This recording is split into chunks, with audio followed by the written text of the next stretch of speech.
Hey guys, happy Friday! Today is Friday, January 11th, 2019. Who can believe it? I'm with my old friend. He's not old, but he's an old friend, Stewart Holley. His beautiful wife, Jamie, is behind the camera over there. Hopefully keeping us in line. I don't know. I doubt that's even possible. Oh, she'll definitely bring She'll keep us on. Joseph Boy's on. Janice is on. Let us know you can hear us and see us. Always important. This is a great topic. Bill Moore is on. Hey, Bill. Okay, we got a heart, so we got an immediate some love there. Scott Rocks Live is on. That's good. Hey, Bill. Bill's a realtor in town as well. Hey, Bill. John Wild's on. So, Stewart, let's talk a little bit about you. We're going to talk about cybersecurity. We're going to talk about fraud protection. We're going to talk about a lot of things. Happy New Year to you, Rebecca. We're going to talk about a ton of stuff that I know you're going to be interested in and find fascinating. But that's not how I know Stewart. So we're gonna go back a little ways and let him give you his background, or at least part of it. So welcome to the show, buddy. Hey, thanks, Ted. Appreciate it. So I was born and raised in Orlando, and as somebody that was born and raised here, you grow up around real estate. You do. My very good friend is Ted's cousin, and I did not know that my good friend and Ted even knew. Wait, is each this other. a surprise to me? Do I know this story? Don Mosby. Oh, Donnie Mosby. That's right. Yes, that's right. remember I'd forgotten about yes. that. That's Stacy's. Yeah, it's a cousin. We'll say cousin. Yeah, cousin's the best Donnie way to explain Mosby. it. Yeah. Donnie Mosby. Yeah. So so funny. yeah, I'd forgotten all about that. Yeah, Ted and I were doing a bunch of stuff together, hanging out at the club, and I mentioned you to Don, and Don's like, well, Stacy's my cousin, and he had gone to college. Yeah, it was too funny. So awesome. That was a nice little connection. I forgot all about that. See, this is what happens when you get old. Yeah. Tell me about it. So what did you are a veteran. Thank you for your service. Yes. I appreciate that so much. You're in the real estate world. You grew up here. Did you go into armed services immediately after school, or were there other things that you dabbled in? So yeah, I joined the National Guard right when I turned 18, and did that for a few years. Met my beautiful wife. Behind the scenes. Got married. Went into the regular Army, and then got out and came back to Orlando. And when I got back here, I kind of fell back into the real estate business. I say back into it. I fell into the real estate business. That's right, because when we actually met, you were working in title. Correct. Right? I worked for a title insurance underwriter. Yeah, yes. Yeah. You were the guy that went around. Did you appoint agencies? I can't remember. Or did you make sure that they weren't taking money? Yeah, that's what I did. So I basically traveled around, and I made sure that all the agencies that we worked with were doing the right thing. Kind of a mix between an account rep and a shoulder to lean on when they had issues. Well, I remember Pam, I think, introduced us, right? Yeah, Pam. And so we sat down. God bless her. Pam said, "Oh, there's somebody you should meet." Yep. I'm like, "Okay." And then Stewart and I proceeded to have a 4-hour conversation, and I just remembered about 3.5 hours into it that Pam was still there. Yeah, she was a good sport. Yeah, I'll tell you. She was. Sarah Luff, what's up? Love Sarah Luff. Hey, Sarah, how are you? Got to get you on the show, Sarah. You got lots of stuff to talk about. Yeah. But yeah, that was a great lunch, and then we hit it off. We worked together. We did some stuff. Yeah, we did some stuff. And then you got out of title. You started doing something else. What did you do? So I opened up I saw the need for lien search companies when that was started to be a thing. So I opened up a lien search company, and it kind of morphed because, as you know, as soon as you start doing one thing, people start asking for more things, 100 things. So ultimately, what I wound up doing was becoming a property report company, and right now we're probably one of the largest. It's like the 4th or 5th largest independent. What's that's liens? We do lien, yeah, any kind of lien on property. Okay. And then so who utilizes you? Title companies? Primarily, so government agencies, banks, title companies, anybody that is dealing with property, either conveying it, encumbering it, putting a mortgage on it. Gotcha. So you work with pretty much everybody in the real estate world. Absolutely. And so then you decide you go back. You traveled. Yes. I'm going to say traveled. Yeah. You can tell the real story. Yeah. So then I get deployed. That's the word I was looking for. So right before I got deployed to Iraq, which was last year, I had met with a group of people, and we had been discussing, some of our bigger agents had gotten hit with some claims. Some of our bigger clients get hit with some claims because of emails. So they had shared information that somebody was able to get into or went against whatever the rules were. Absolutely, or both. yeah. So they got into their email accounts and were basically cloning their email accounts and cloning their phones. And so then they would send messages to the title companies and say, "Hey, change my wiring instructions," or "Please cut the check for me for $25,000." It happens, people, all the time. Almost $1 billion last year. Wow. Billion. That's insane. So a couple of our clients got hit, and so I called up my good friend who is the cyber warfare officer for the state of Florida. He's in the Florida National Guard. Wow. And then another gentleman. There's a cyber warfare person. Yeah. We have an Army battalion committed to cyber warfare. That's insane. Yeah. So basically, he is a government trained hacker. So I like that. Yeah. Well, he has to be in order to keep up with the not so government friendly hackers. Oh, right? absolutely. And mind you, we're under attack all the time. I mean, you don't see it, but there are, because we can't handle the truth. Yeah, that's right. So I sat down with him and another good friend of mine who also is in my unit, and he is the wire fraud investigator for the Department of Homeland Security. He's one of them. There's hundreds. So he does that. And I sat down and I said, "Here's a problem. Have you guys encountered this?" And we spent about 6 months coming up with a way to combat it. And then we spent this past year developing software to do just that. And so that seems like a Herculean task. So how did you go into it? So you know what the problem is. That doesn't always mean that you can figure out the solution. I mean, there is an answer, obviously, which is BLOG. Right, yeah. But how did you guys go about that? What things were not being done, or what areas were not being protected that you saw that were constantly coming up in every kind of claim or every kind of issue? Oh, yeah. So the primary cause is people having access to realtor email accounts, buyer-seller email accounts, in some circumstances even title agency email accounts. Hackers having access to cell phone information. I don't think most people in America understand how easy it is to clone a cell phone and replicate that information. And they don't believe it because that's all science fiction, or that's all on TV. That's not they real. saw it on Jason Bourne, and they don't believe that's real. And they just don't think it's, but it is real. You can do these things, and it's much easier than people think. I mean, it's not an easy task, but if you know what you're doing and that's what you do all the time, it's easy enough. Right, if you're intentional about it and that's that's your livelihood or whatever you're doing, it's very easy, much easier. It's over my head, but that's not my job to do every day. Yeah, exactly. Once you learn it, I think it becomes so much easier, and that's why it's replicated all the time. Oh, absolutely. And I'm in military intelligence, so I got a glimpse of it in my job of all that. So we sat down, and I called a very good friend of mine, John Kane, who used to work for, he's a programmer, he used to work for an attorney's title insurance fund.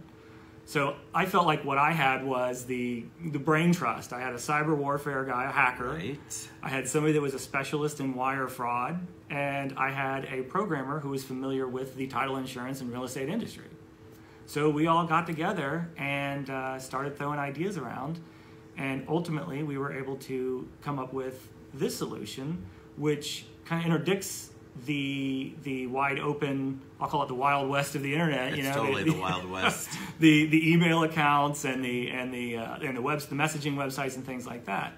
And essentially, what we did was we built a platform which it takes a picture of a device, a phone, or not a literal picture, but an electronic picture of a phone or a computer, and develops an algorithm based on that device, and then can guarantee that if any communication you're receiving from this device is 100% the correct device that you're supposed to. And is this through the app? Mm-hmm. Is this okay? So I think a lot of people are I'm wondering too. So what makes it so that you can actually protect us from that?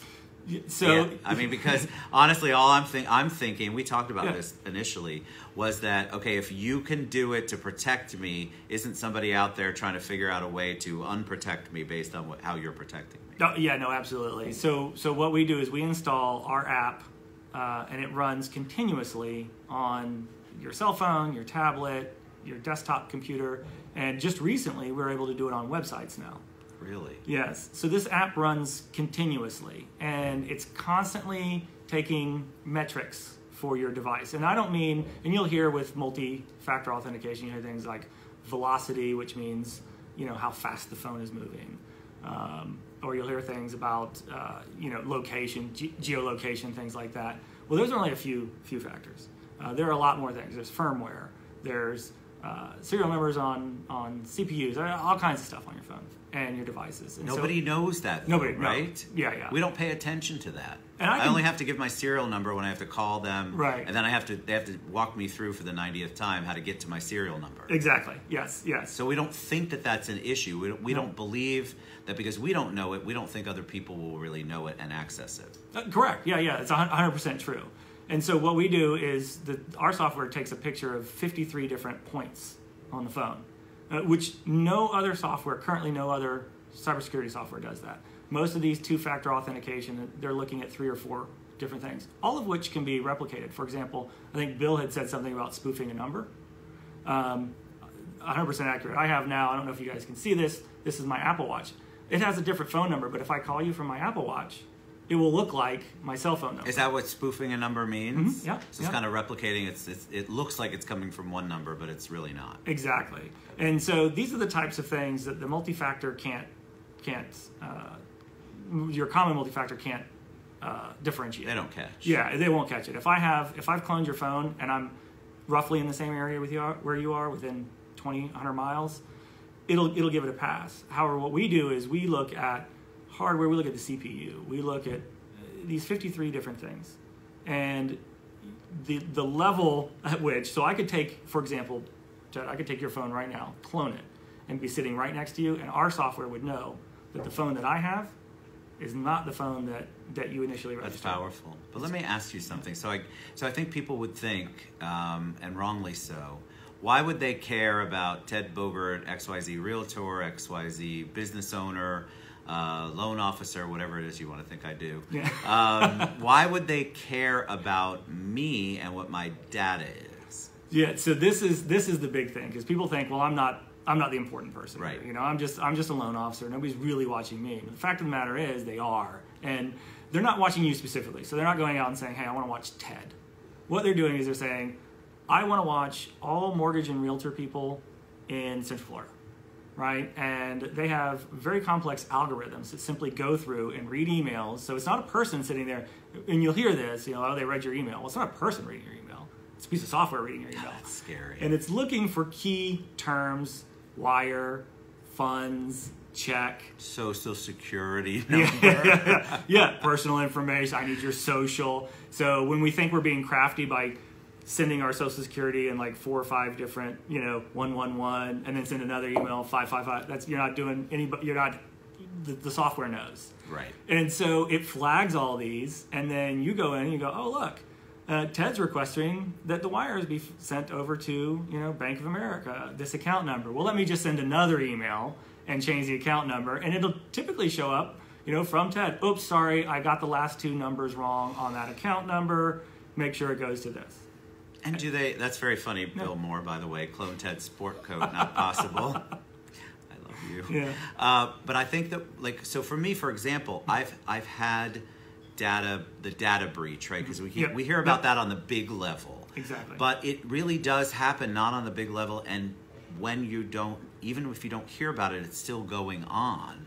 What do you think about the Alexa? So I get asked that, and actually, when I posted about the show this week, I had a lot of people say, I'd like to know about Alexa and what Stewart thinks about that. Because I know I can say the word anywhere, or the TV can say Alexa, and Alexa pops right up. Yeah. So what is your thought process on that, and how do we protect ourselves? You may not have the answer to this, but that was asked a lot. Yeah, so the best way to protect yourself from Alexa is not to have Alexa. I'd say, right here, folks. Yeah. So Google Home, they all operate the same way. It's a trust relationship. You have to trust that Amazon is really only using that information to sell you more things. Because no matter how we want to slice it, there's no other reason for that. And we know that they're doing that. So you have to decide, do I trust Amazon or Google or this person or this company? And am I okay with them trying to sell me stuff based on what they hear me say while I'm in the house? That's right, because this is not the thing of futuristic movies anymore. No. That is here and now. Just No. like on Facebook, if I happen to Google, I want to go to Italy, every Italy Facebook page starts coming in my feed. No demand. I didn't even know they were connected, but trust me, that's why it happens, people. It's not just coincidence. Oh yeah, absolutely. And I've had it where I've asked Alexa for that. I have an Alexa, by the way. I do too. We turn her off, but I have asked Alexa things, then gone onto my computer, and well, isn't that weird? There's Voila. an ad. So you have to just decide: am I okay with that level? So if at that very innocuous level, they're capturing your data, imagine someone who purposefully wants to get what you have or access to what you have. It wouldn't take them that much to do it. No, not at all. And as a matter of fact, I don't know if you saw, Ted, but recently Marriott lost, and I won't quote the number, but it's millions of records with passport numbers. Wow. So people always, the first question people ask me is they're like, well, can I just use some personal information? Like, you've called in and they'll be like, what were your last 3 purchases on your credit card or whatever? I can tell you this, that personal information in a few years, it's almost going to be public record, quite frankly. It's out there. People can discern things. People can guess. I'm sure you've gone on YouTube and seen the videos where somebody gets on the phone and just kind of, charms their way in and gets information. And so what we decided when we built this software is the one thing that I do know is this. I know where my cell phone is. And I'll bet you that everybody watching this right now knows exactly where their cell phone is. Mine is filming us, so right, I absolutely know where my cell phone is right now. I always tell the story that I drove around for an entire afternoon without my wallet. And had it been pulled over, it would have been a nightmare. But I knew where my phone was the entire time. Sure. And that's the trend. People are using their device is becoming their new identity. And anymore, quite frankly, even if it's only 30% of the time, if I can guess or get access to somebody's personal information, I can still defraud you.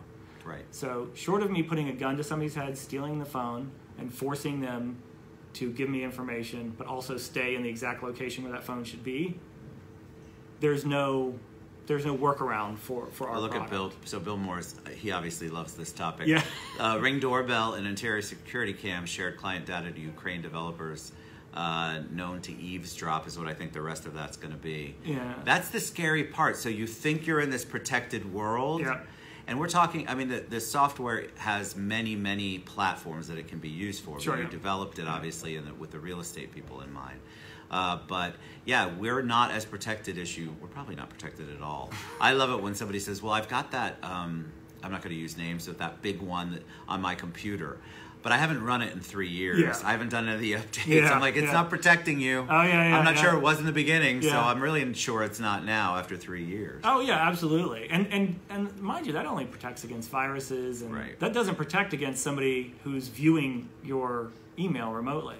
Right. We just had an incident where wire instructions were sent out, and they were duplicate wire instructions, looked like a duplicate email. That's scary. They opened the attachment, and it installed malware. Well, our software immediately detects that is, that there's something now running on this device that was not running there before and should not be running. And so we got a notification. So we immediately got in touch with the person and we said, hey, did you install an app or something like that? No, I didn't do anything. Well, you need to take your phone in and see what's going on. Well, it turns out that there was a piece of malware. Was it on their Max? I'm sorry, not on their phone. It was on their laptop. But it was still there. So, Yep. but they would have never known that if they hadn't had VLOC on there. Right. They would never have known that. And I think people trust these other ones that don't run all the time. I mean, a lot of them, you have to have your computer up. You have to have the settings right even to have it run. Yeah. But you guys go above and beyond. And even though we've talked about the real estate world, I mean, the applications are anywhere. Yeah. So the part of the security engine that runs VLOC is used, and Bill mentioned Ukraine before, and I would like to, and Bill, you're getting, like, I guess you're getting double this I like this show, right? I'm noting your ties, but you mentioned Ukraine. So Ukraine, Russia, China specifically, but the Asian Pacific market with the exception of Japan, those are the highest risk banking areas in the world.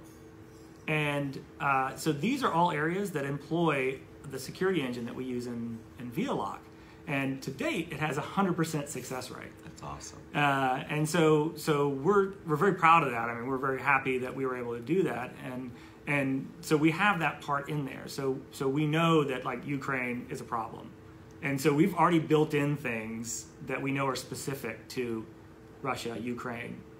And when people hear you talk, I know what they're thinking, because I think it too. I've gotten the email from my distant cousin in the Ukraine, and the barrister has $2.5 million for me if I will. And so, because it's become a joke, people don't realize the seriousness of it, and that there is there's truth to some of these countries that Stewart's talking about, where it's really happening all the time. And just because you're Joe American citizen doesn't mean that you are protected, or doesn't mean that they're not interested in the data. Because remember, it's this spread out thing. So you may have $5 in your bank account, but you may have somebody, a million people that you're emailing who have millions of dollars in their bank account, or access to their job, and maybe they're emailing you from their job email. So you have to know that it's not just you. Just because you live paycheck to paycheck, God bless you, doesn't mean that everybody that they're not interested in the database that you have. Oh, yeah, absolutely, and that's a great point. And a lot of the people that commit fraud this way, and these are not just a single person sitting behind a computer. Right. These are industries. They're looking for the weakest point of entry, and a lot of times it's, maybe it's your 16-year-old son, right. But he emails aunts, uncles, cousins, and from there they just flow right out. I'm sure you guys have seen the emails where it looks like it's from your buddy, and it's like, oh, I just found this on the internet. Click this link, and you're going to love it. Well, that's just a ham-fisted version of what they're doing. And then somebody will open it, and then that installs the malware or whatever. Installs the malware, and off it goes. But there's certainly much more subtle ways to do it. Download an app onto your phone. Oh, it was a free app, and it tracks my mileage. Right. Okay, great. Well, what else is it doing? It's tracking everything, people. You're being watched. I hate to tell you. All that crazy stuff from the 50s and 60s where they had all the science fiction shows about being watched and the government knowing.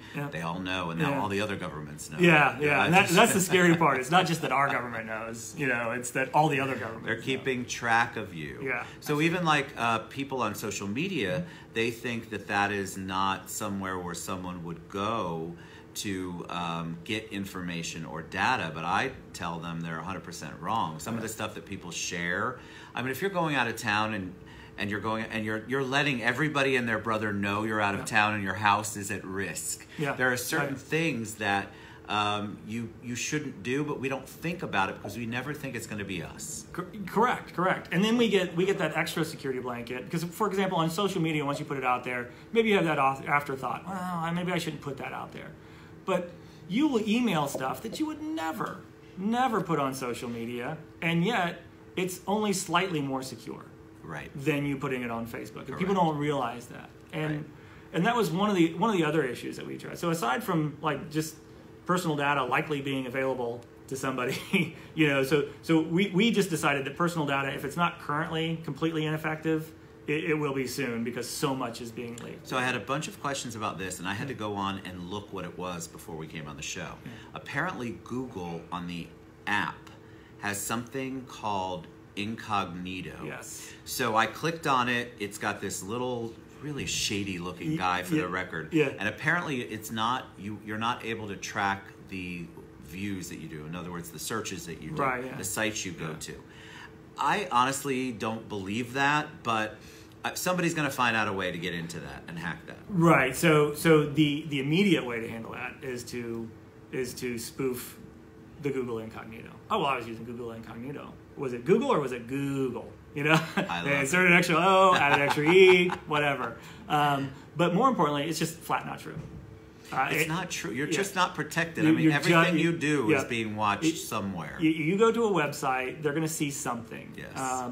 For your average user, VPNs are the probably the most is the most incognito way you can say. Right. Right. And there's tons of VPNs you can get out there for fairly inexpensive. But don't be fooled, because some of the VPNs that you might pay for are also, still going to try and collect data. Right. So just be very careful. But if it's something you really, really want, use a VPN. It'll slow you down. But so who's your we talked about real estate, but what's your client look like? What is somebody who's out there, somebody who's going to watch a show that's commented, well, I'm a small business owner, or I'm just one human being. Is that a good person for you? Is that somebody that should reach out to you regardless of whether they're a multi-million-dollar company or a giant brokerage or just a one-man shop or one-woman shop? Yeah, so I don't want to make it seem like I'm just completely altruistic. I mean, I'm a businessman, but we also we know this is a huge problem. Right. So we created this for anybody to use it. For the larger companies, we have enterprise versions where we simply integrate all the software into their existing systems, because what was important for us is that it's very difficult for people to stop doing business the way they currently do it. So we say continue to do business the way you do it. You only need to use VLOC when there's a question comes up, like, oh, you want me to move the money someplace else? Well, then we're gonna use VLOC. Right. And then for the mom and pops, for the small business owners out there, we just have a pay per use option. That's good. And it's inexpensive. It's priced even at its most expensive. It's less than $10 per use, and it can get much cheaper than that. And then of course we have enterprise level pricing. The idea being that we just wanted everybody to be able to use it as often as they need to, which is why we built in things like unlimited messaging. That's nice. Yeah, some of the security apps out there that aren't even designed for title and real estate, they charge you per message. Per message, right, Right. And so we said, look, we're going to get rid of that. And then the other thing we said, well, if you're paying to use it, you shouldn't have to charge your customers because you're already paying for it. Right. So I'll use, if you don't mind, Ted, I'll use an example of a title insurance company. So let's say a small title insurance company picks it up. Well, they can give it for free to their realtors, to their lenders, to anybody else that's working with them, and they can use it as they work on these files. That's awesome. Yeah. Now, do you feel like, and we'll wrap it up in a second. Sure, yeah. So as a company like you comes out and you start to talk about anything, 100% this, 100% that, you guys have had fantastic, it's not really luck, it's because you built it in there, you know the systems. People are going to want to challenge that, not general people, but the hacker people, the bad people. Absolutely. And so you and we talked about this, I think, at the meeting we had last time. You're constantly having to be on top of that, and that's part of your whole plan. I mean, you can never sit still or take a breath. Oh yeah, absolutely. And I everybody's heard about cryptocurrency and all that. And that's a whole nother show, but it's a whole number of weeks worth of shows. But essentially, the beauty behind cryptocurrency is that the way that software it's incredibly secure and blockchain. And so these are the types of things that we're already in front of. As a matter of fact, the way that cryptocurrency is encrypted and kept secure is going to be, in a very short while, the way that we keep our information secure. That's awesome. So we're always just one step ahead of what's going on. There is no 100%. So I only talk in the past. So up till today, we've had a 100% success rate. No, I mean, I like what you said. I think that's important for people to know because a lot of people can't say that. But what I know other people are thinking is, good Lord, he's just going to rest on his laurels. That's absolutely not true. No, you can't do that. You can't. You can't in this, especially in this market, in this industry. You have to be on your toes 24/7. Yeah. Because somebody's trying somewhere to get through that impenetrable wall that you've created of protection. for your clients. All right, we're going to share all of Stewart's contact information, how you can reach out to him with questions, and we'll go back through and answer the questions. Stewart will, and I will too. Well, I'll say hi and I'll answer the questions. And give all the VLOC contact information after the show. Any parting words of wisdom for them, anything you want to share with them that you want them to know? Well, I will tell you. I will tell you this from my deployment. We had a number of times where we had to. Hi, he's live. Yeah. We were out on deployment, and we always hear, and everybody's always hear, your best defense is a good offense, and quite frankly, that is the case, particularly with cybersecurity. You need to be out in front and go implementing things long before you think you need them, right? Because they will come at you at some point. They're going to come. They're going to, and don't think that your Snapchat is all protected. Yeah. My kids are like, oh, it's just it only lasts for a second. Yeah. Okay, here's the deal. Don't feel protected in that, and I don't want you to feel scared all the time, but I want you to have the tools in place to help you so that you can be less scared. You should be cognizant of it, because I think the minute you let your guard down, that's a really bad place to be. So don't think that you are outside the loop because you don't make $1 million a year. Don't think that you're outside the loop because you don't have a big business. Remember, everybody's targeted in some way, shape, or form, and they could have gotten your credit card information and you have a zero balance and you've got a $20,000 limit. Trust me, they're looking for you. Yeah. That's what they're looking for. That's how they get their algorithm. That's how they make their money. That's how they do all of this stuff. So that was awesome. You are great. So we're gonna get Stewart out. We really, really, really want to have him speak more, especially at our real estate industry events, but definitely in any industry that you want. So reach out to him, and we'll give all that contact information. Thanks for being on the show. Hey, thanks, Ted. Thanks, Jamie, for being in the background and laughing at my stupid jokes. We love you guys. I'm going to come back for Freedom Friday, hopefully a little later on. We love you guys so much. Have a great weekend if I don't talk to you. Thank you. Bye.